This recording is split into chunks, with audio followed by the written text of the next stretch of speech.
아니하실지라도 함께 찬양 부르며 나아가도록 하겠습니다. 우리 박수치며 찬양하겠습니다. 그리 아니하실지라도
우리 예수 그리스도를 믿음으로 바라보며 하나님 앞에 나아갈 수 있기를 바랍니다.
기도하겠습니다.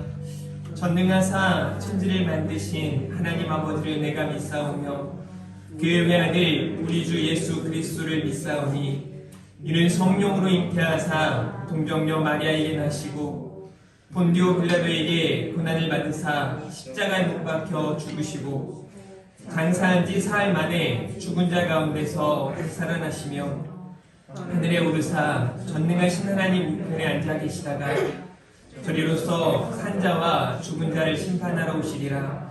성령을 믿사오며 거룩한 공예와 성도가 서로 교통하는 것과 죄를 사하여 주시는 것과 몸이 다시 사는 것과 영원히 사는 것을 믿사옵나이다. 아멘. 찬송가 212장입니다. 겸손히 주를 섬길 때 찬양하도록 하겠습니다.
세상을 살아가는 동안에 원하고 바라고 기도합니다. 우리 가사를 생각하며 찬양 올려드리도록 하겠습니다.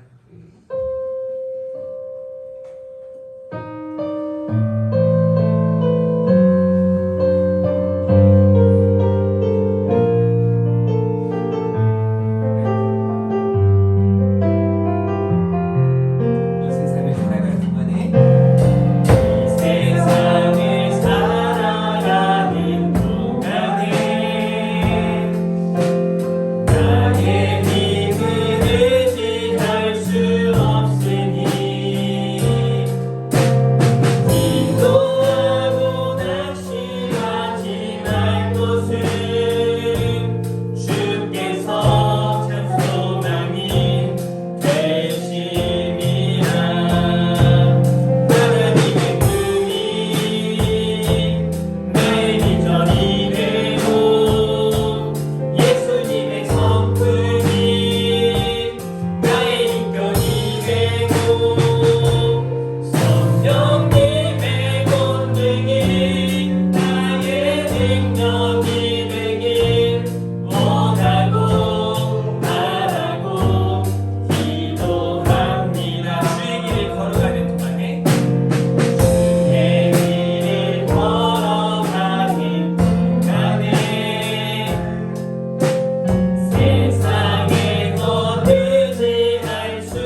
이곳에 생명샘 솟아나. 우리 꽃들도 찬양하시고 난 다음에 우리 합심으로 기도하는 시간 갖도록 하겠습니다.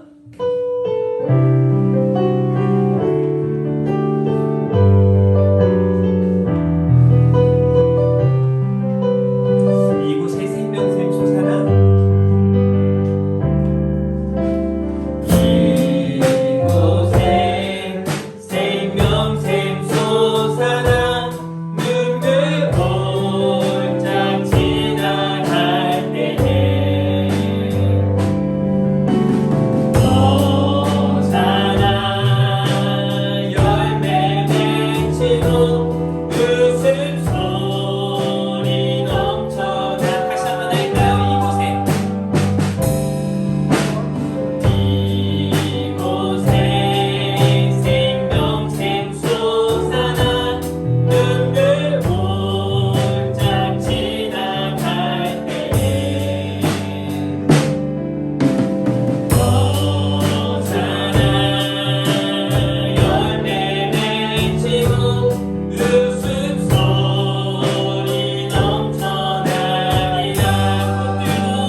믿음으로 기도하는 시간이길 바랍니다. 회개와 결단의 시간이 되어지기를 바랍니다. 하나님 앞에 하나님 우리가 하나님 찾으시는 예배자 되기 원합니다라고, 하나님이 기뻐하시는 전도자의 삶을 살기 원합니다라고, 특별히 하나님 마음에 합한 기도자들 다 되게 해달라고 이 시간 주님의 이름 부르고 합심으로 기도하며 나아가도록 하겠습니다.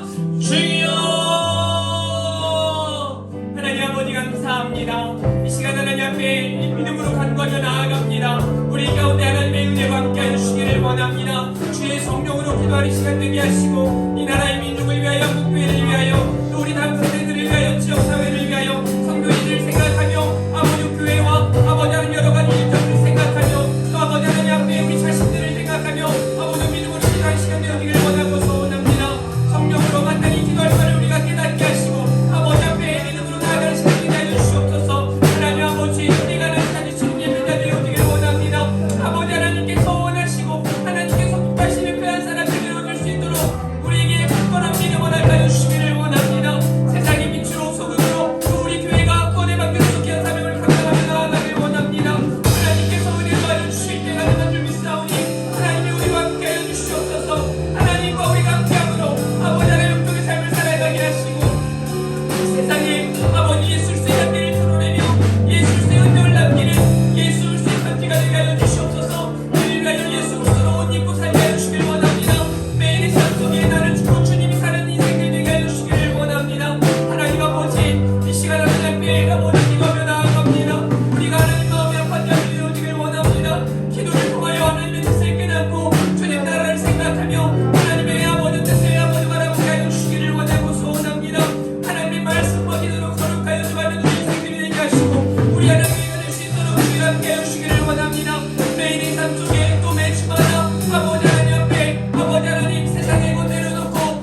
제가 오늘도 하나님의 은혜로 이 자리에 있습니다.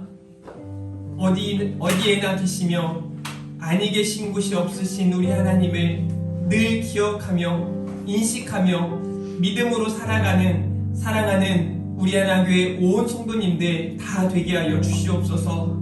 한 주간도 우리의 연약함과 부족함으로 인하여 또 죄악을 일삼을 때도 있었고 갖지 말아야 될 것들을 갖고 취하지 말아야 할 것들을 취하며 행동하고 말하고 그렇게 살아갈 때가 많았습니다.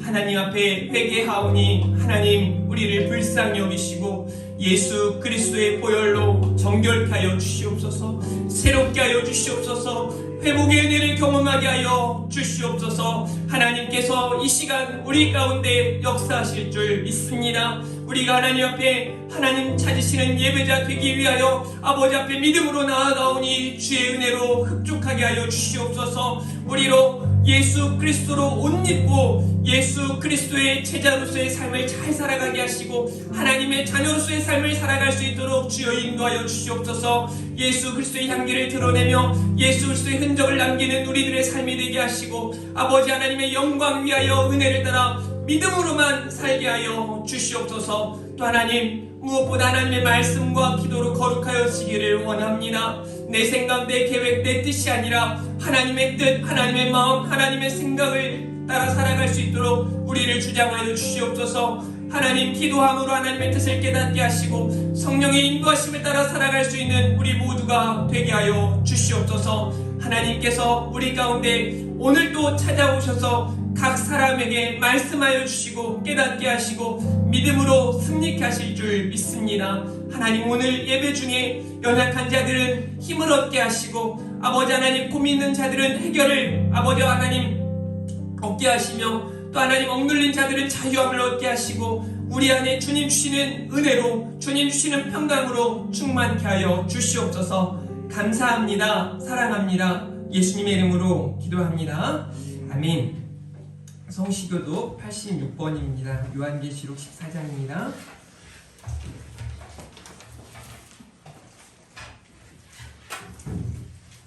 죄송합니다. 성시교독 87번입니다. 21번입니다. 요한계시록 21장입니다. 성시교독 87번.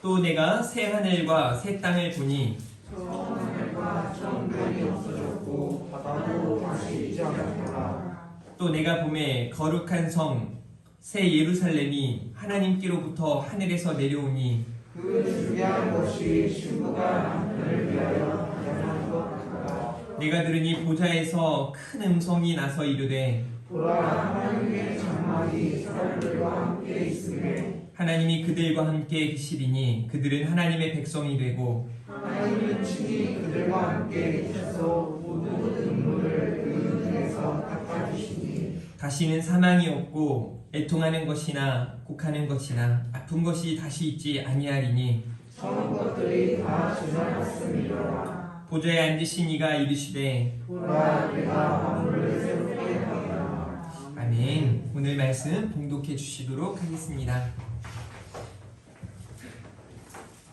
마가복음 11장에서 26절까지 하나님을 믿으라입니다.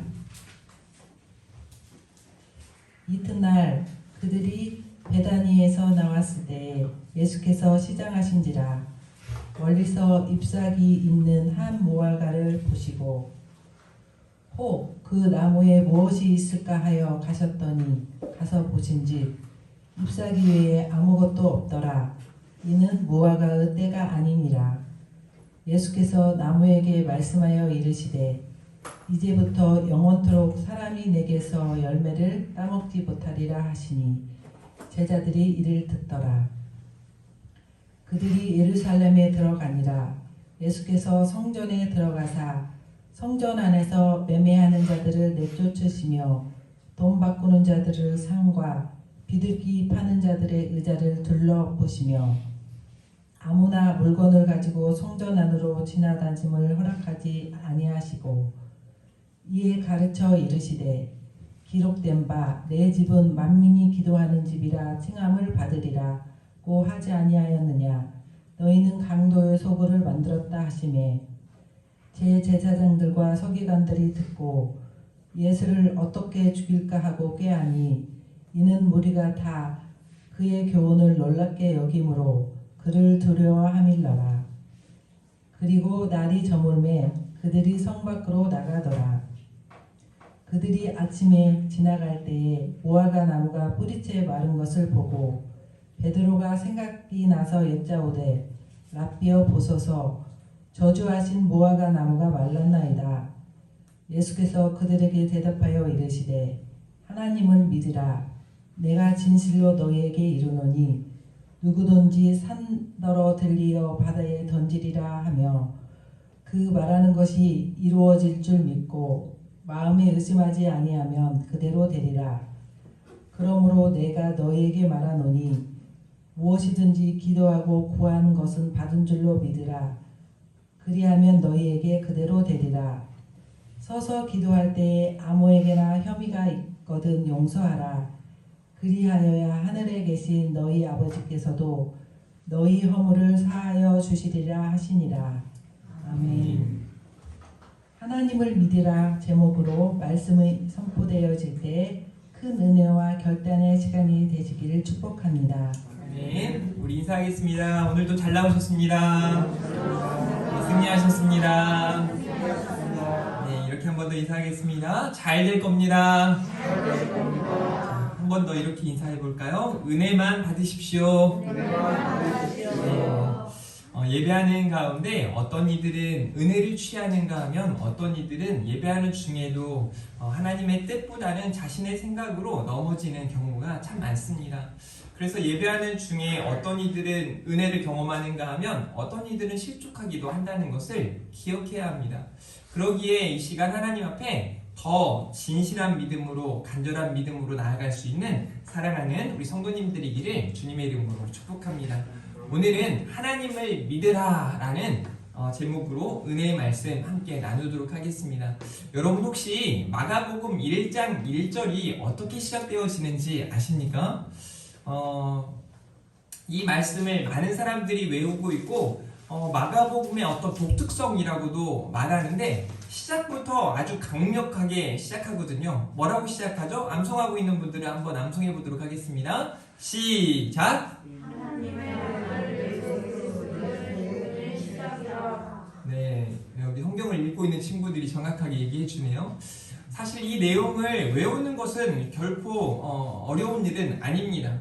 하나님의 아들 예수 그리스도의 복음의 시작이라고 하나님의 말씀이 시작되어지죠. 어쩌면 마가라고 하는 사람은 복음이라고 하는 아주 핵심적인 키워드를 가지고 마가복음 전체를 이끌어가고 또 이 복음이라고 하는 단어가 마가복음 전체를 관통하고 있다고 해도 과언이 아닐 것입니다.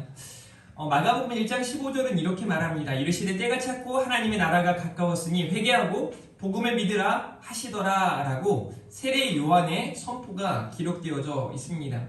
회개하고 복음을 믿으라 라는 말씀이 선포되어졌습니다. 당시 시대상에 하나님의 이 말씀이 요한을 통해 선포되어져야만 했습니다. 왜냐하면 하나님 앞에 어떤 종교 행위로 나오는 그런 사람들이 많이 있었지만 진짜 믿음 가지고 하나님 앞에 살아가는 사람들이 찾아보기 힘든 시기였기 때문에 그렇습니다. 어쩌면 지금 이 시대도 마찬가지일 수 있습니다. 종교인으로서 살아가는 크리스찬들이 너무나 많습니다. 그저 주일에 한번 왔다 갔다 하는 정도로 신앙생활이 다 끝난 것처럼 살아가는 사람들 말입니다.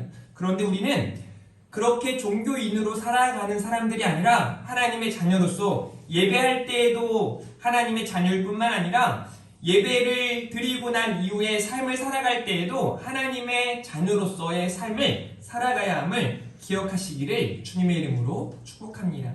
그러기 위해서 참 중요한 것은요, 바로 하나님을 믿는 믿음입니다. 오늘 본문 11장 22절 말씀에 예수님께서 어쩌면 문맥상 전혀 흐름이 맞지 않는 것 같지만 강력한 메시지가 선포되어지는데 바로 이 내용이에요. 예수께서 그들에게 대답하여 이르시되 하나님을 믿으라. 여러분, 하나님을 믿으십시오. 성도는 하나님을 믿는 사람들입니다. 하나님을 믿기에 우리는 성도이고 하나님의 자녀인 것을 기억하셔야 합니다. 요한복음 14장 1절 말씀은 우리에게 이렇게 말씀하세요. 너희는 마음에 근심하지 말라. 하나님을 믿으니 또 나를 믿으라 라고 말씀하십니다. 다시 말해 하나님이신 예수님을 우리에게 깨닫게 해주시는 말씀이기도 합니다. 저는 오늘 말씀을 들으면서 참과 거짓에 대하여 함께 좀 고민해보고 묵상해보는 시간을 가져볼 수 있기를 바랍니다. 특별히 자기 자신의 믿음이 내 믿음이 참인가 거짓인가. 예수님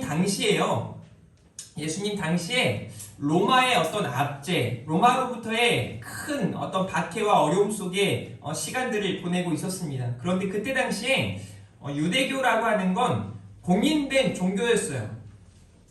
그래서 유대인들에 대하여 로마인들도 함부로 하지는 않았습니다. 그들을 공인하고 있었기 때문이에요. 그런데 당시에 기독교인들이 이제 막 드러나기 시작하는 것 아닙니까? 그때 기독교인들은 마치 이 시대에 그때 그 당시에 이단아 같은 사람들이었어요. 그리고 이후에 그냥 가만히 있어도 하나님을 믿는 이들이 로마로부터의 어떤 고통과 박해 속에 어려움을 당하는 것도 상황인데 이 유대인들을 통하여 기독교인들이 엄청난 박해를 받게 돼요. 어쩌면 예수님의 이 십자가도 저 로마인들이 예수님을 죽이고 예수님을 조롱하고 예수님을 끝장낸 게 아니라 이 유대인들을 통하여 그 일들이 벌어지는 것 아닙니까? 이유가 뭘까요?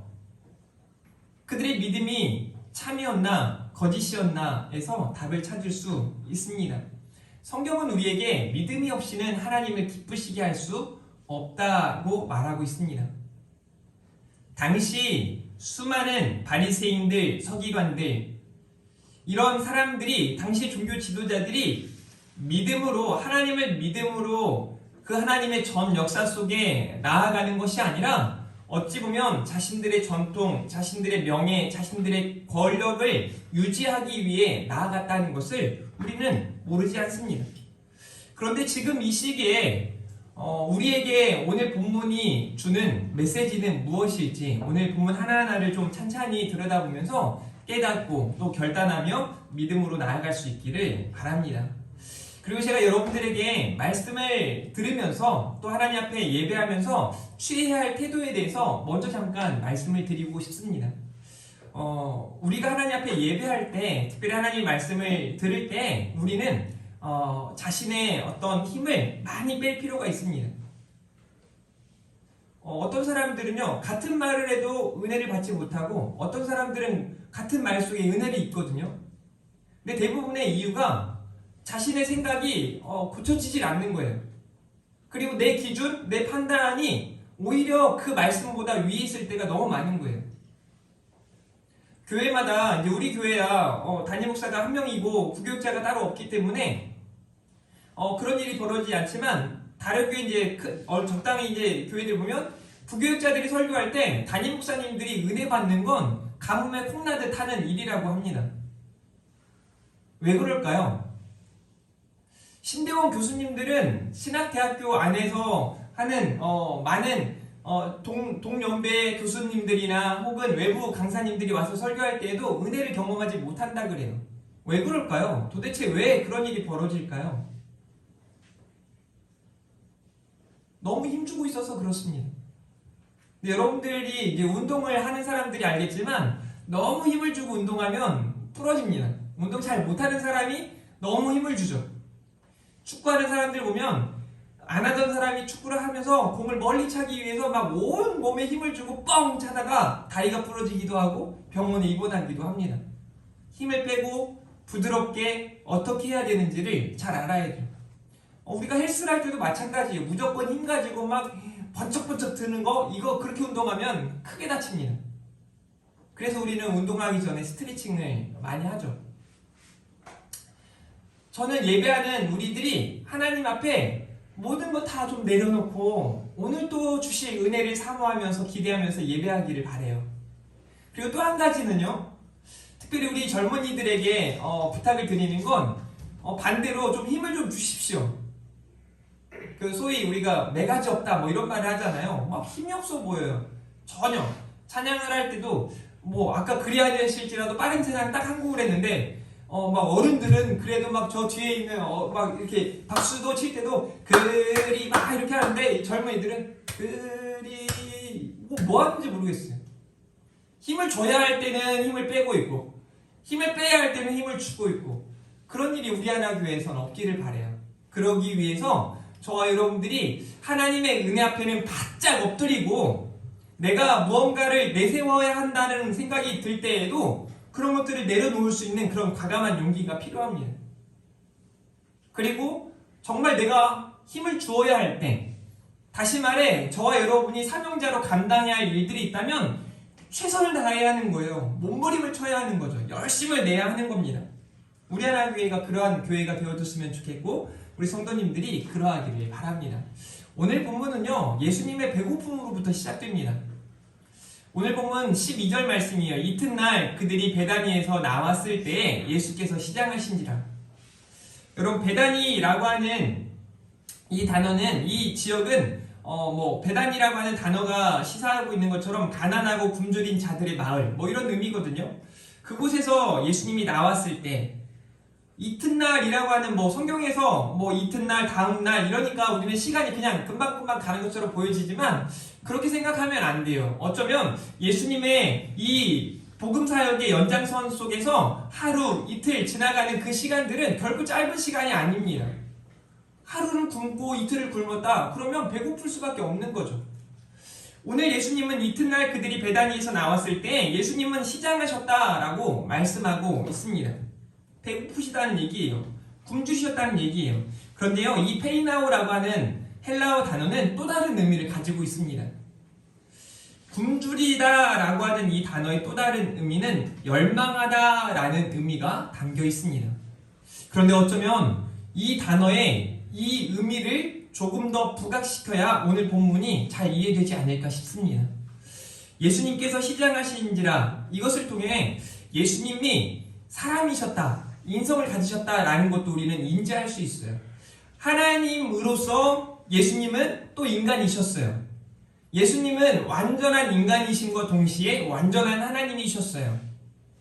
이 사실을 우리는 믿어야 합니다. 예수님은 시장하셨다. 그런데 오늘 본문의 어떤 이 맥락을 보면 구조를 바라봤을 때 열망하고 계시는 예수님을 우리는 또 바라볼 필요가 있습니다. 13절 말씀에 멀리서 잎사귀 있는, 여러분 뭐라고 말하냐면 멀리서 봐도 잎사귀가 보이는 그런 무화과 나무를 보신 겁니다. 한 무화과 나무를 보시고 혹 그 나무에 무엇이 있을까 하여 가셨더니 가서 보신즉 잎사귀 외에 아무것도 없더라. 이는 무화과의 때가 아님이라 라고 말씀하고 있습니다. 무화과의 때가 아니래요. 그런데 예수님은 이 나무잎을 보셨고 그 무화과를 통해서, 그 무화과 나무를 통해서 무언가 얻고자 하셔서 나아가셨어요. 자, 그러면 사실 이 13절 때문에 많은 신학자들이 막 골머리 갔어요. 도대체 무슨 의미인지, 예수님이 왜 그러셨는지, 이후에 취하시는 예수님의 행동은 더 놀랍습니다. 이 예수님이 이 무화과 나무를 저주하시거든요. 사실 이 저주라고 하는 단어보다 심판하셨다라고 하는 단어로 보는 게 이제 조금 더 성경적일 것입니다. 무화과 나무를 저주하신다? 그것도 마치 무화과 나무와 대화하듯 이야기하세요. 너 이제 열매 못 맺어. 아무도 너에게 열매 따먹을 수 없어. 그리고 나중에 와보니까 말라버린 거거든요. 그러면 자, 이 본문에 있는 13절을 통해서 보았을 때 예수님이 뭔가 큰 착각 속에 지금은 무화과의 나무의 때가 아니니까 당연히 없는데 열매 없는 나무를 뭐라고 하는 것인가? 아니면 또 다른 의미가 여기에 내포되어져 있는가를 생각해 볼 필요가 있습니다. 우리나라에도 무화과가 있죠. 그런데 우리나라에서 무화과 나무가 맺는 것과 또 이스라엘 지역에서 이 무화과 나무가 맺혀지는 게 농사 짓는 방식이나 이런 것들이 많이 다르다고 해요. 저도 제가 있는 지역에서 무화과가 있어서 한동안 쭉 보았습니다. 그런데 제가 보면서 참 놀라운 게 하나 있었어요. 이 무화과 열매가 그냥 한 시기에만 이렇게 막 맺히는 게 아니었다라는 것을 알 수 있어요. 그래서 실제 이스라엘의 어떤 이 무화과를 재배하는 방식에 보면 이 무화과를 3번 정도 열매 맺는 시기를 알 수 있다 그래요. 3, 4월에 한번 이 열매들은 뭐 되게 맛있거나 그러진 않대요. 또 열매가 크거나 그러지도 않대요. 그런데 그 열매를 따먹는 시기가 있다 그래요. 또 6월에 이제 어느 정도 더 성숙한 그런 열매를 따먹기도 하고 실제적으로 재배하는 시기는 7, 8월에 재배를 한다고 합니다. 그러니까 지금에 있는 시기는 어쩌면 그 앞선 아직은 정말 추수할 시기가 되지 않은 그 앞에 그런데 잎사귀가 있는 걸 보면 열매가 있을 게 분명한 그런 시기였다라는 것을 알 수 있죠.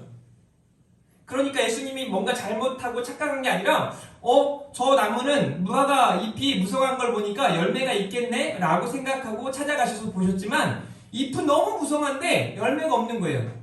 그런데 예수님이 그냥 이 본문을 통해서 이런 이야기를 하고 싶은 게 당연 아니겠죠. 그래서 제가 여러분들에게 일단은 무화과 나무 사진을 좀 준비해 보았습니다. 왼쪽에 있는 맨 왼쪽 여러분들 보시기에 왼쪽에 있는 그 사진 정도가 지금의 때를 의미할 거예요. 무화과 나무 잎이 아주 무성한데 열매가 아주 좀 작은 그런 시기. 시작하니까 저거라도 먹을 생각으로 찾아가신 거죠. 그리고 두 번째 사진, 세 번째 사진. 이제 세 번째 사진이 실제 열매를 추수할 때 사진이라고 생각해 볼 수 있을 겁니다. 이 무화과 나무 잎 그리고 열매는 참 중요한 의미를 담고 있어요. 이파리가 무성할 때 열매도 핀다는 거죠. 열매도 맺혀진다는 거죠. 다시 말해 잎이 없으면 열매도 안 맺혀질 확률이 높고 열매가 있다는 건 잎도 무성하고 잎이 무성하다는 건 열매가 있다는 증거죠. 자, 그런 시기에 예수님께서 잎을 보니 열매가 있을 것 같아 가셨지만 열매는 없었어요. 그리고 나서 14절 말씀 한번 읽어볼까요? 시작! 예수께서 나무에게 말씀하여 이르시되 이제부터 영원토록 사람이 내게서 열매를 따먹지 못하리라 하시니 제자들이 이를 듣더라. 네, 보니까 제자들이 듣는 중에 예수님께서 이렇게 말씀하셨어요. 이제부터 영원토록 사람이 내게서 이 나무 무화과 나무를 지칭하는 거예요. 너한테 열매를 따먹지 못하리라 하시니 제자들이 이를 들었습니다. 내게서 열매를 따먹지 못하리라 라고 말씀하셨어요. 여러분 여기 이제 갑자기 무화과 나무가 등장을 하니까 무슨 의미일까, 무슨 뜻일까를 우리가 생각해 볼 필요가 있겠는데요. 이 무화과 나무는 성경적으로 보았을 때, 이제 신학적으로 보았을 때, 성경의 전체적인 어떤 흐름을 보았을 때 이스라엘 백성들을 지칭합니다. 다시 말해 교회와 성도들을 지칭하는 거예요. 그리고 예수님은 시장하셨는데 잎은 무성하나 열매 없는 이 무화과 나무가 등장을 한 겁니다. 이것은 어쩌면 당시의 종교인들의 모습을 우리에게 보여주는 듯 합니다. 겉으로 대단해 보이지만 여러분 바리새인들이 이야기하잖아요. 나는 금식하고 나는 기도하고 나는 구제하고 나는 11조하고 너무 거룩한 사람들이에요. 얼마나 대단했는지 교회 안에서도 가장 앞자리에 가서 두 손을 들고 당연 내 예배를 받아주시겠지라는 의미로 하나님 앞에 제사하는 그들의 모습이에요. 그런데 그들에게 열매가 없는 거죠. 마태복음 7장 18절부터 20절은 이런 말씀을 기록하고 있는데요. 좋은 나무가 나쁜 열매를 맺을 수 없고 못된 나무가 아름다운 열매를 맺을 수 없느니라. 아름다운 열매를 맺지 아니하는 나무마다 찍혀 불에 던져지느니라. 그러므로 그들의 열매로 그들을 알리라. 그 열매로 그들을 알리라 라는 말씀이 기록되어 있죠. 시장하신 예수님 그냥 배고프셔서 무화과 나무 열매를 따먹기 위해 가신 것처럼 보여지지만 어쩌면 이 본문을 통해 우리에게도 주시고자 하는 메시지가 담겨 있음을 우리는 깨달아야 할 것입니다. 그 다음에 이어지는 내용, 그리고 그 다음에 이어지는 내용. 오늘 본문 1, 2, 세 번째 메시지는 이제 신학적인 내용으로 볼 때 샌드위치 기법이라고 그래서 위아래는 빵이 있고 가운데 이제 패티가 있는 것처럼 위아래 1번과 3번은 같은 이야기를 다루고 있지만 중간에 무언가가 삽입되어 있는 내용이라고 볼 수 있어요. 근데 이런 샌드위치 기법이 사용되어지는 이 성경을 볼 때마다 아주 중요한 메시지가 그 안에 담겨 있음을 우리는 알 수 있습니다. 자, 그 다음에 있는 제가 말씀드린 패티와 같은 내용이 이 내용이에요. 두 번째 메시지죠. 내 집은 기도하는 집이다. 어쩌면 앞에 있는 내용하고 뒤에 있는 이 내용이 굉장히 거리감 있는 듯 보여요. 자, 15절 말씀 보세요. 그들이 예루살렘에 들어가니라. 예수께서 성전에 들어가사 성전 안에서 매매하는 자들을 내쫓으시며 돈 바꾸는 자들의 상과 비둘기 파는 자들의 의자를 둘러 엎으시며 아무나 물건을 가지고 성전 안으로 지나다님을 허락하지 아니하시고 라고 말씀하고 있습니다. 여기 15절과 16절을 보니까 성전 안에 잊지 말아야 할 것들, 성전 안이 얼마나 더럽혀졌는가를 알 수 있죠. 예전에 종교 연합 WCC에서 했던 일들 중에 하나가 교회 안에서 스님이 무언가를 하고 또 무속인이 무언가를 하는, 그래서 교회 안에요, 이 교회 안의 강대상에 이방 신들이 섬기는 그런 것들 있죠. 그런 것들이 많이 자리하고 있는 거예요. 구약 시대에도 이와 같은 모습이 있었죠. 바알과 아세라 신상들이 제단 위에 있는 그런 일들이 벌어지고 말았어요. 성경 곳곳에 저건 말도 안 되는데 그런 일이 벌어지고 있는 거죠. 근데 오늘 본문에 15절과 16절에 보니까 여러분이 그냥 봐도 이건 아닌데 싶은 그런 행동들이 보여지는 거예요. 예루살렘 성전에 예수님이 들어가셨어요. 성전이신 예수님께서 성전 안에 들어가셨어요. 그리고 매매하는 자들을 내쫓으시며 돈 바꾸는 자들의 상과 비둘기 파는 자들의 의자를 둘러 엎으셨어요. 실제적으로 당시에는 이 세금을 세겔이라고 하는 것으로만 냈기 때문에 이 바꾸는 건 실제적으로 존재했다 그래요. 그런데 그 존재 의미는 퇴색해버리고 거기에서 무언가를 더 착취하려고 하는 사람들의 모습, 그 안에서 보세요. 돈 바꾸는 자들의 상과 비둘기 파는 의자를 둘러 엎으시며 아무나 물건을 가지고 성전 안으로 지나다님을 허락하지 아니하시고, 다시 말해서 예배하는 그곳에, 제사하는 그곳에서 제대로 하나님을 섬기기보다는 자기들의 유익과 만족을 위해서 나아가는 이 종교인들의 모습을 예수님께서 책망하시는 거예요. 17절 말씀 보세요. 이에 가르쳐 이르시되 기록된 바 내 집은 만민이 기도하는 집이라 칭함을 받으리라고 하지 아니하였느냐. 너희는 강도의 소굴을 만들었도다 하시매 라고 말씀하세요. 내 집은 만민이 기도하는 집이라. 여기 중요하죠. 내 집은 예수님께서 말씀하시는 거예요. 내 집은 성전을 가리켜 말씀하시는 거예요. 만민이 기도하는 집이라. 여러분 이사야서 56장 7절 말씀이 바로 이 말씀을 예견했죠. 우리 읽어보도록 하겠습니다. 56장 7절입니다. 시작. 내가 곧 그들을 나의 성산으로 인도하여 기도하는 내 집에서 그들을 기쁘게 할 것이며 그들의 번제와 희생을 나의 나라에서 기꺼이 받게 되리니 이는 내 집을 만민이 기도하는 집이라 일컬음이 될 것이니라. 아멘. 기도하는 집이어야만 하는 이곳이 매매하고 장사하고 자신들의 유익과 만족과 자신들의 권력과 명예와 무언가 욕심을 쟁취하기 위한 그런 수단으로 전락해 버렸음을 알 수 있는 겁니다. 자, 그리고 등장하는 이들이 바로 대제사장들과 서기관들이에요. 여러분, 이들은 당시 종교인으로서 아주 중요한 위치에 있는 사람들 아닙니까? 그런데 그들의 모습을 보세요. 18절. 대제사장들과 서기관들이 듣고 예수를 어떻게 죽일까 하고 꾀하니 이는 무리가 다 그의 교훈을 놀랍게 여김으로 그를 두려워함이로라. 당시의 종교 지도자들이, 대제사장들과 서기관들은 이미 예수님을 어떻게 죽일까?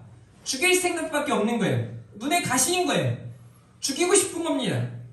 그런데 그 예수님의 교훈을 듣고 수많은 군중들은 이미 은혜를 입었고 하나님의 놀라운 사랑을 막 경험하고 있고 두려워하기 때문에 그런 교훈에 놀랍게 여기니까 그 사람들이 두려운 거예요. 다시 말해 이 사람들은요 하나님보다는 오히려 자신들 눈앞에 보이는 사람들이 두려운 겁니다. 하나님을 경외하기보다는 사람들을 두려워하는 거예요. 목회자가요 목회자가 강단에서 설교할 때 여기 있는 청중을 두려워하기 시작하면 그 사람은 실패자예요. 하나님의 뜻을 온전히 전할 수 없습니다. 여러분 기억하세요. 저는 여러분들을 기쁘게 하고 또 여러분들한테 그냥 감동을 주고 여러분들한테 좋은 말만 하는 사람이 아니에요. 그리고 저 자신도 여러분들과 똑같이 여기에 앉아서 들어야 할 똑같은 사람이기도 해요. 그리고 우리는 주시는 하나님의 메시지를 통해, 말씀을 통해 하나님의 뜻을 깨달아야만 해요. 그래서 저는 여러분들 한 사람 한 사람에게 전해줘야 되는 메시지가 있어서 각자에게 전하기도 하겠지만 우리 전체가 들어야 하는 메시지 앞에 이 말 누가 들으면 시험당하겠지, 이 말 누가 들으면 속상하겠지, 이것들을 생각하고 말씀을 전하지는 않아요. 저는 그런 목회자이고 싶지는 않습니다. 여러분들에게 하나님의 뜻이라면 당당히 전할 수 있는, 오히려 여러분들의 미움을 받을지라도 그렇게 용기 있는 그런 목회자이고 싶습니다. 이 당시 종교 지도자들은 그렇지 못했습니다. 지금 저는 잘하고 있고 이 사람들이 못했다는 의미가 아니에요. 이 당시의 사람들도 여러분 하나님께서 하나님의 선지자들을 통해 얼마나 많은 메시지들을 당시 이스라엘 백성들에게 전하세요. 그런데 우리가 포도 품꾼의 비유를 통해서도 알 수 있지만 죽이고 결국은 하나님의 아들까지도 죽이는 게 그들 아닙니까? 사람들을 두려워하기 때문이에요. 그리고 날이 저물매 그들이 성 밖으로 나가더라. 무리를 두려워하는 대제사장들과 서기관들의 모습을 주목해 볼 필요가 있습니다. 내 집은 기도하는 집이지만 그 안이 무너져 버렸고 그 안에 있는 사람들이 문제가 심각하다는 얘기예요. 저는 우리 하나교회 성도님들에게 꼭 당부드리고 싶은 게 여러분 종교인으로 살지 마십시오. 그냥 매주 한번 교회 가고 예배 시간 되면 교회 가고, 사실 어떻게 보면 옛날에 우리가 교회에서 주일에 예배, 오전 예배 드리고 석양 예배 드리고 그 예배가 많을 때 사실 지금도 똑같거든요. 그런데 지금은요 그냥 세상 사람들이 말하는, 또 자기 자신이 그렇게 얘기해요. 난 썬데이 크리스찬이야, 주일만 크리스찬이라는 말을 하는 거죠. 근데 제가 볼 때는 그렇습니다. 주일도 완전한 크리스찬 아니에요. 그냥 그런 종교성으로만 봤을 때 예배 한번 드리는데요, 그거 가지고 뭘 다 하겠어요. 지금 이 시간 중요하지 않다는 의미가 아니에요. 어떻게 보면 우리가 조금 더 열심을 낼 필요도 있지 않겠습니까? 당시 바리새인들과 서기관들이 했던 일들보다 우리는 너무 못 미쳐요. 종교인으로서도 미치기가 어렵습니다. 그들의 기도 생활, 그들의 말씀 생활, 그들의 구제, 그들의 열심에 비하면 우리는요 아무것도 아니에요. 어떻게 성수라고 말할 정도 이런 시기예요. 어떻게 저럴까? 목회자들도 마찬가지예요. 저 자신도 마찬가지고요. 그런데 여기 종교인들을 보면 그 안에서 예수님을 어떻게 하면 죽일까? 지금 예수님이 그런 일을 행하고 계십니까? 예수님이 뭔가 잘못하고 있는 겁니까? 사실 예수님의 이 발걸음을 우리가 쫓아가 보면 예수님이 단 한 번도 잘못하신 게 없어요. 왜냐하면 그분은 죄가 없으신 분이시거든요. 그분은 거룩하신 분이시거든요. 그분의 발걸음에는 늘 은혜가 있었고 그분의 발걸음에는 놀라운 하나님의 역사가 늘 가득했습니다. 복음 자체이셨어요. 그런데 그분의 발걸음 앞에 잘못된 일을 한 것도 아닌데 그 예수님을 향해 미운 마음에 죽일까 하고 있는 이 대제사장들과 서기관들의 마음이요, 그들의 모습이요, 얼마나 안타까워요. 이 시대에 종교인들이 가지고 있는 특징이요, 교회 안에서 보세요. 여러분 대통령 선거할 때, 또 국회의원 선거할 때, 이런 선거 저런 선거 할 때 우리 교회 옵니까? 안 와요. 우리 교회는 안 와. 왜 안 오는지 아세요? 여기 표밭이 아니라고 생각하는 거예요. 이번 대통령들도 마찬가지예요. 아니 지가 크리스찬이면 교회만 가면 되는 거예요. 자기가 다니는 교회 가야 하는 거예요. 그런데 어떻게 오전에는 저기 천주교 성당에서, 오후에는 교회 가서, 그것도 많이 모이는 교회 가서, 이번 주는 여기, 다음 주는 저기. 왜 그런 걸까요? 꼭 종교인이니까 그래요. 아니 종교인도 아니죠, 그런 사람들. 뭘 믿는 겁니까? 여기 여러분들, 우리 하나교회 성도님들에게 제가 다음 주에는 여기 저기 천주교 가가지고 미사 드리세요 라고 말하면 목사님이 이제 미쳤나? 도대체 왜 그러는 겁니까? 이렇게 말할 거 아닙니까? 수준 높으니까 그래요. 여러분들은 종교인이 아니니까 그래요. 여러분들은 있어야 할 자리가 여기라는 걸 알기 때문에 그래요. 모르는 거예요. 대제사장들, 서기관들 그 모습이 지금 시대에도 얼마나 많이 나타나는지 몰라요. 그리고 아까 제가 말씀드린 여러분 1, 2, 3번이 그냥 따로따로라고 생각하면 안 돼요. 세 번째, 그리고 난 다음에 예수님께서 제자들에게 이렇게 말씀하세요. 하나님을 믿으라. 여러분 20절 보세요. 그들이 아침에 지나갈 때 무화과 나무가 뿌리채 마른 것을 보고 베드로가 생각이 나서 여짜오되 라삐여 보소서 저주하신 무화과 나무가 말랐나이다. 예수님께서 너에게서 사람들이 열매를 따먹지 못할 거야 했던 그 나무가 그렇게 성전 안에서 매매하는 자들을 막 성전 안을 정결하게, 우리 성전 정화 사건이라고 하잖아요. 성전을 정결하게 하신 그 예수님께서 나오셔서 보니까 베드로가 봤더니 그 무화과 나무가 어떻게 돼 있어요? 이거 하루 이틀밖에 지나지 않았는데 그 무화과 나무가 말라서 죽은 거예요. 놀랍지 않습니까? 여러분들은 별일 아니라고 생각하세요? 제가 오늘 앞에 여기 두 그 화분은 굉장히 그 튼튼해요. 얘네들을 보니까 여기 3층에서 저도 여름 되면 덥고 겨울 되면 춥고 지금은 여러분들도 느끼셨을 거예요. 올 때보다 여기 올라오면 더 추워. 그죠? 그렇게 돼 있어요. 여기 구조가 그래요. 그런데 여기 안에서도 얘네들 둘이는 얼마나 잘 사는지 몰라요. 대단한 것 같아요. 근데 여기에 이 앞에 하나 이파리가 제가 중간에 보니까 탁 꺾여 있는 걸 보고 아 얘는 이제 곧 죽겠다 싶어서 제가 잘 잘라가지고 옆에다 넣어놨거든요. 저는 이걸 보고 놀라는 거예요. 와, 매일 봐도 저는 매일 보잖아요 이거를. 매일 봐도 아무렇지도 않았던 얘 중에 한 가지가 꺾여가지고 떨어진 걸 보고도 놀라는 거예요. 그런데 여러분 보세요. 잎이 무성한 무화과 나무가 예수님께서 저주하심으로 며칠 지난 것도 아니에요. 시간이 좀 흐른 후에 말라서 죽어버린 거예요. 왜 그럴까요? 예수님은 하나님이시기 때문에 그래요. 예수님의 인성과 예수님의 신성이 동시에 나타나고 있죠. 그런데 더 중요한 건 뭐냐면 이건 하나님의 심판이에요. 예수님의 심판이에요. 다시 말해 열매 없는 종교인들에 대한 심판이에요. 다시 말해 하나님이 우리 주님이 그들에게 무엇을 말씀하시는가를 보세요. 뿌리채 마른 무화과 나무를 보면서 우리는 반드시 인식해야 돼요. 22절 말씀 같이 읽습니다. 시작. 예수께서 그들에게 대답하여 이르시되 하나님을 믿으라.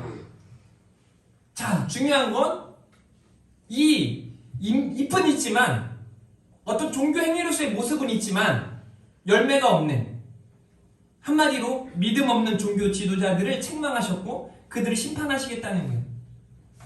미안하지만 그들에겐 구원이 없습니다. 이 시대에도 마찬가지예요.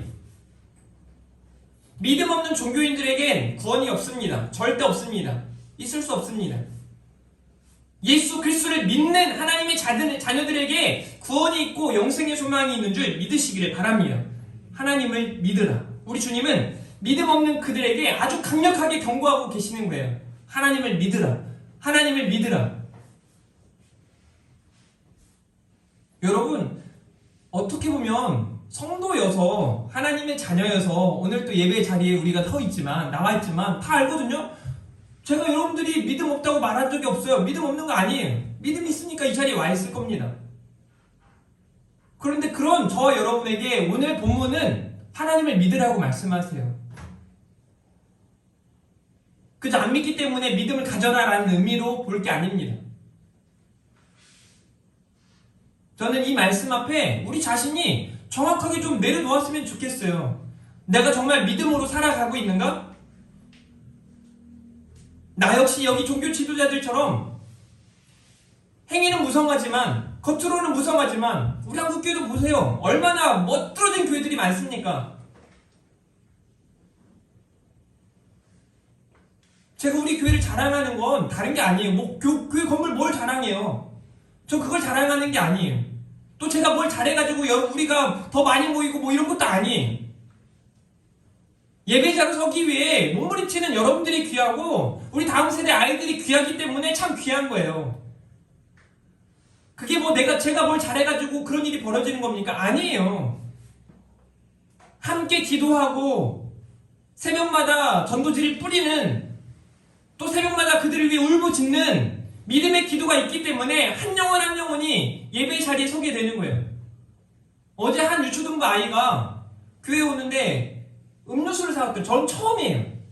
저한테 유초등부 아이가 음료수 마시라고 사다 준 게 처음이에요. 단 한 번도 그런 일이 없었어요. 물론 뭐 저희 애한테 제가 음료수 사와라 해가지고 마신 적은 있죠. 그게 아니라 생각하지도 않았는데 음료수를 사다가 주는 거 처음이에요. 그런 걸 보면서 감동이 되는 거예요.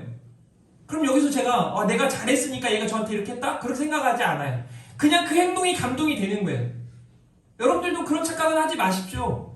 제가요 사역하면서 제가 뭐 잘해가지고 뭐가 잘 된다라고 말하지 않을 거예요. 그런 거 아니에요. 그런 의미로 받아들였다면 잘못 인식한 거예요. 저 그런 의미로 말한 적이 없습니다. 그런 의미 아니에요. 저는요 제가 얼마나 부족한지 여러분이 지금 설교를 듣고 있는 이 설교를 제가 듣거든요. 적어도 2번 정도 듣습니다. 못 듣겠어요. 저도 여러분한테 늘 미안한 마음이에요. 늘 미안한 마음이에요. 여러분들도 아시겠지만 설교 처음 시작할 때 제 어톤과 설교를 마무리할 때쯤에 저 어톤이 완전 달라져요. 처음에 나름대로 제가 각오하고 올라오거든요. 오늘은 나도 막 크게 목사님들처럼 아주 조곤조곤하게 성도님들을 아주 이렇게 부드럽게 사로잡아야지 막 이런 마음이 막 강해요. 그러다가 시간이 지나면서 뭐 가끔 이렇게 졸고 있는 분들 보고 막 이러면 제 마음이 이제 막 일어나요. 내가 깨워야겠다. 막 소리가 커지고 또 여기 있는 메시지를 저도 이렇게 전하다 보면 제가 아무 감정 없이 메마른 감정으로 전하기보다 오히려 제 감정을 수반해서 전하는 게 좋겠다라는 생각이 들어서 열심히 하는 거예요. 목이 쉬기도 하고 이 다음에 말하는 게 힘들고 배고파요. 늘 설교하고 나면 배고픈 게 사실이에요. 자, 오늘 본문 하나님을 믿으라 말씀하세요. 이 말씀이 여러분들한테 있는 그대로 들려지길 바래요. 여러분 하나님 믿으십시오. 예전에도 몇 번 이야기했던 것처럼 목사님들이 한 유명한 목사님에게 조언을 구하고자 찾아갔단 말이에요. 근데 그분이 하시는 메시지는 아주 간단했어요. 목사님들 예수님 잘 믿으십시오. 목사님들 예수님 잘 믿으십시오. 저도 여러분들에게 말하고 싶습니다. 사랑하는 성도 여러분, 예수님 잘 믿으십시오. 하나님을 믿으십시오. 그러면 오늘 이 샌드위치 구조 속에 나타난 이 무화과 나무의 저주 사건을 통해서 우리 주님이 무엇을 말씀하시는지를 우리가 이해할 수 있는 겁니다. 그러면 하나님을 믿는 사람들은 어떤 사람들인가 마지막 메시지를 통해 함께 나누고 오늘 말씀을 마치겠습니다. 그대로 되리라. 여러분 23절 말씀 한번 읽어봅니다. 시작! 내가 정실로 너희에게 이르노니 누구든지 이 사사로 들려 바다에 던져라 하며 그 말한 것이 이루어질 줄 믿고 마음에 의심하지 아니하면 그대로 되리라. 아멘. 여러분 이 말씀을 또 듣는 사람들 중에 어린 아이들은 특별히 이 말씀 보고 와 그러면 내가 이 산을 저 산으로 옮길 수 있겠다 막 이런 생각을 할 때가 많거든요. 근데 이어지는 이 메시지는 산을 옮기라는 메시지가 아니에요. 이 다음도 보세요. 24절 보세요. 그러므로 내가 너희에게 말하노니 무엇이든지 기도하고 구하는 것은 받은 줄로 믿으라. 그리하면 너희에게 그대로 되리라 라고 말씀하세요. 기도하면 다 받는구나. 키 커지게 해주십시오. 그럼 키가 크고 살 빠지게 해주십시오. 날씬해지고 좋은 차 주십시오. 좋은 차 주고 이런 의미로 받아들인다면 아주 무지한 겁니다. 이게 아니에요. 지금 이 맥락은 뭐냐면 하나님을 믿으라 라고 하는 이 맥락에 이어지는 거예요. 우리에게 이런 믿음으로 나아가기를 원하시는 거죠. 믿음에 대한 이야기를 하고 계시는 겁니다. 사랑하는 성도 여러분, 저와 여러분에게 하나님은 요구하세요. 믿음을 요구하십니다. 믿음 가지고 나아가셔야 해요. 그래서 여러분들은 믿음으로 바라보아야 합니다. 무언가를 할 때 믿음으로 바라봐야 해요. 그리고 믿음으로 생각해야 돼요. 그리고 믿음으로 말할 수 있어야 하고 또 믿음으로 행동해야 합니다. 우리가 그렇게 지금 잘하고 있는지 저 자신을 볼 때는 그래요. 믿음으로 생각하고 이런 거 할 수 하는데 믿음으로 행동하지 못할 때가 참 많습니다. 행동으로 옮기지 못할 때가 너무 많아요. 사실 그래요. 저 자신이 그래요. 근데 이유를 보면 꼭 하나님께 주목하기보다는 상황과 환경에 주목할 때가 너무 많아요. 저는 그렇더라고요. 아직 연약해서 그런 것 같아요. 아직 믿음이 적어서 그런 것 같아요. 여러분들은 어떻습니까? 오늘 말씀 앞에 우리는 하나님께서 예수 그리스도를 통하여 주시는 이 교훈에 우리는 깊이 묵상해야 합니다. 여러분, 그리고 마지막 25절과 26절에, 26절은 없음이라고 돼 있고 25절에 보니까 서서 기도할 때 아무에게나 혐의가 있거든 용서하라. 그리하여 하늘에 계신 너희 아버지께서도 너희 허물을 사하여 주시리라 하시니라 라고 말씀하세요. 용서하라 라는 메시지가 전해지는 거죠. 당시 종교인들에게 하시는 경고의 메시지 아닐까요? 사랑 없음에 대하여, 미움과 시기와 질투에 대하여 하시는 메시지가 아닐까요? 지금 시대 교회들에게도 마찬가지일 수 있습니다.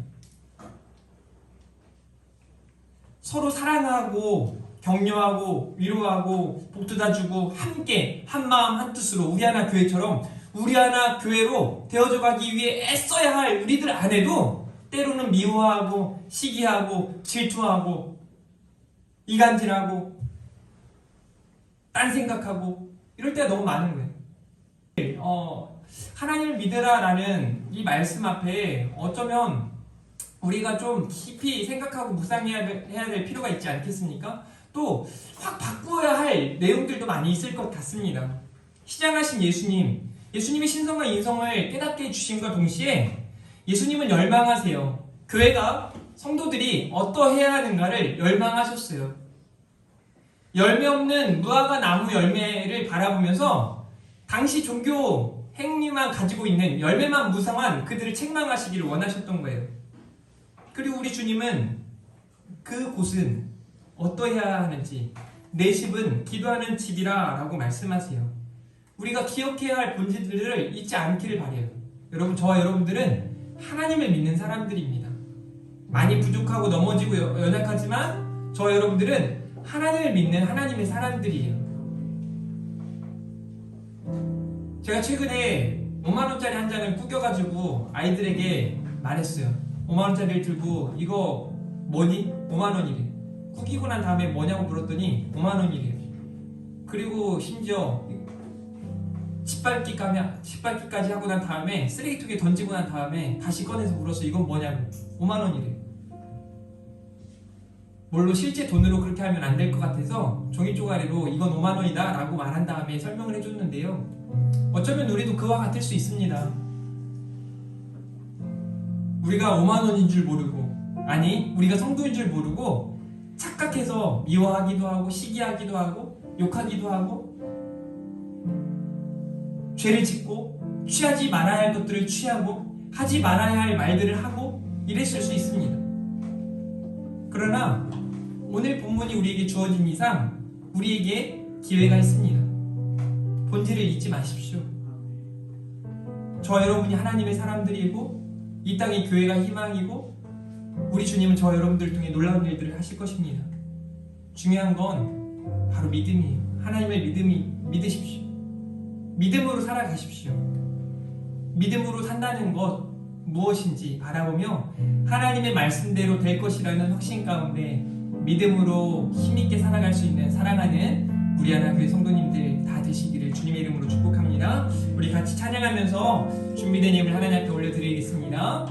날이 저물어 갈 때 빈들에서 걸을 때 우리 주가 일하시니 함께 찬양하겠습니다.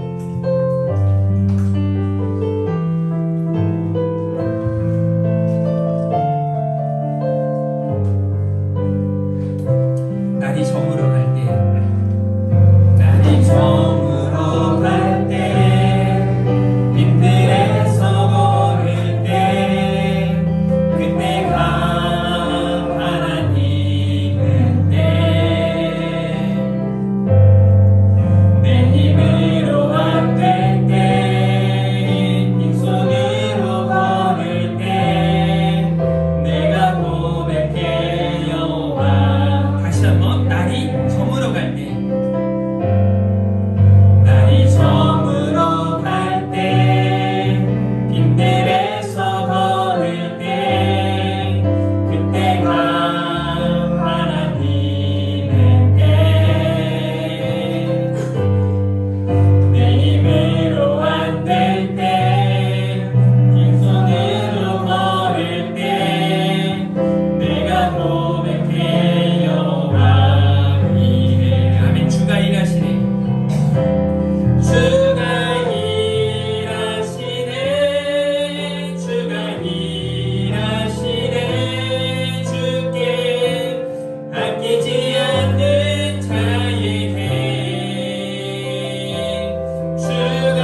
감사합니다.